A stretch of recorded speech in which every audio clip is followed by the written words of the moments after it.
ಇವತ್ತು 8ನೇ ತಾರೀಕು ಆಚರಣೆ ಮಾಡಬೇಕಾಯ್ತು, ಮಾಡೋಕ್ಕಾಗಲಿಲ್ಲ. ನಾನು ಗುಲ್ಬರ್ಗಲ್ಲಿದ್ದೆ ಅವತ್ತು, ಅಲ್ಲೇ ಮಾಡ್ದು. ಸೊ ಇವತ್ತು ಪಕ್ಷದ ವತಿಯಿಂದ ಇಲ್ಲಿ ಮಾಡ್ತಾ ಇದ್ವಿ. ಒಂದು ಮಧ್ಯಾಹ್ನ ಬೆಂಗಳೂರು ನಗರಕ್ಕೆ ಸಂಬಂಧಪಟ್ಟಂತೆ ಎಲ್ಲ ಕಾರ್ಪೊರೇಟರ್ಗಳು ಚುನಾವಣೆಗೆ ಸ್ಪರ್ಧೆ ಮಾಡಿದಂಥವನ್ನೆಲ್ಲ ಕರೆದಿದ್ದೀವಿ. ಅದಾದ್ಮೇಲೆ ಪದಾಧಿಕಾರಿಗಳು ಕರೆದಿದ್ದೀವಿ. ಸೊ ಇವತ್ತು ಶನಿವಾರ ಈ ಕಾರ್ಯಕ್ರಮ ಇದೆ. ಚುನಾವಣೆಗೆ ರೆಡಿ ಇದೆಯಾ ಸರ್ಕಾರ? ಖಂಡಿತ ನಾವು BBMP ಚುನಾವಣೆ ಮಾಡಲೇಬೇಕು. ಹೆಂಗೆ ಎಷ್ಟು ದಿನ ನಾವು ತಪ್ಪಿಸ್ಕೊಂಡು ಇರೋಕ್ಕಾಗ್ತದೆ?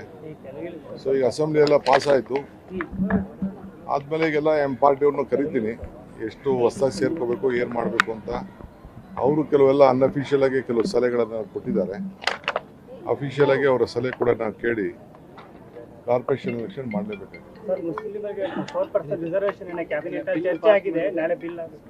ಯಾರು ಹೇಳಿದ್ದು 4% ಮುಸ್ಲಿಂ ಕೊಡ್ತಾ ಇಲ್ಲ? ಅದು 4% ಅನ್ನೋದು ಸುಳ್ಳು. ಅಲ್ಪಸಂಖ್ಯಾತರಿಗೆ ಅಂತ ಇದೆ.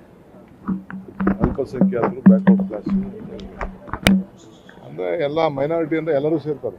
ಕ್ರಿಶ್ಚಿಯನ್ಸ್ ಸೇರ್ತಾರೆ, ಜೈನ್ ಸೇರ್ತಾರೆ, ಪಾರ್ಸಿ ಸೇರ್ತಾರೆ, ಸಿಖ್ ಸೇರ್ತಾರೆ, ಎಲ್ಲರೂ ಸೇರ್ತಾರೆ. ಬಿಜೆಪಿ ಅವರು ವೋಟ್ ಬ್ಯಾಂಕ್ ರಾಜಕಾರಣ, ಮುಸ್ಲಿಂ ಓಲೈಕೆ ರಾಜಕಾರಣ ಅಂತ ಮಾಡ್ತಾರೆ.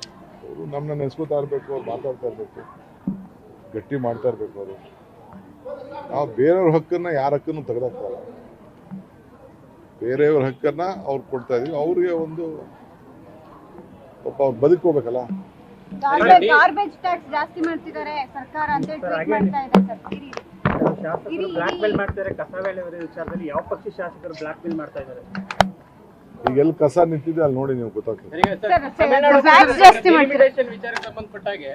22ನೇ ತಾರೀಕು ಮುಖ್ಯಮಂತ್ರಿಗಳು ನನಗೆ ಇಬ್ಬರಿಗೂ ಅವರು ಇನ್ವೈಟ್ ಮಾಡಿದ್ರು.